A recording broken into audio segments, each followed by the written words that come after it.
musidɗo ami ɗo andintinnama depuis Abdoul Sako retrouvailles des Bourou Fodé Karia le 20 février 2025 o adda e clinique haray famille makko on toɓɓali mo yitere. Abdoul Sako no holliri non avocat makko on o himo waali e ko wiyete clinique o haray cellal ngal no artude seeɗa seeɗa sabuna piggal ngal wana piggal sama kala wat ɓen piiɓe mo non andintinni dey wo nyande kala ɓe henditi Abdoul Sako wo ɓe huway mo o gaani ɓuri ɗum wono gasa ga o mayora haray ko andingol jama on mo kala yo wonu prêt wonugol ka koyemmu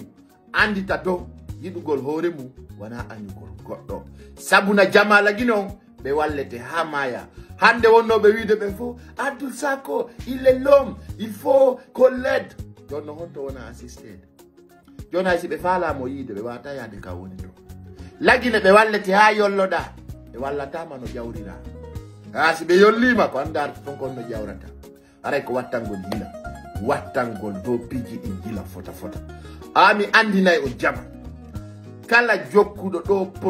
politicien surtout ɓe joɗaki ka leydi lagine ɓen e ko minen comme force sociale comme force vive a yaray no foninke men ge yaari no ma yara no Billo Ba yaari no ma yara no Habibou Marwan yaari no ma yara no Abdoul Sako yaari ni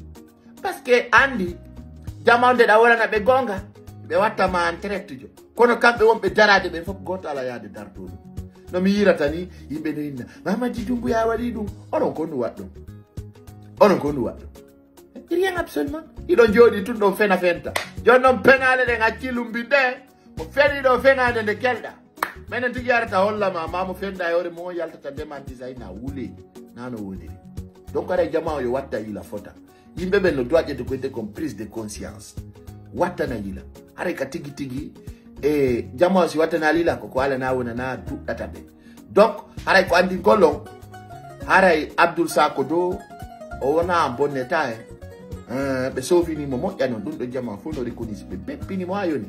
ɓe wonanimo ɗin kadi o suusali filitanade goɗɗo koye avocat makko yimo he o sikkay ko kamɓe ari piimo ha peppinimo ha waya ha o tu cadi mi watta imaginade tellement que ko ɓe explique konko o beppinako sofinimo vrai vrai donc ni jama on yo hokkidir respect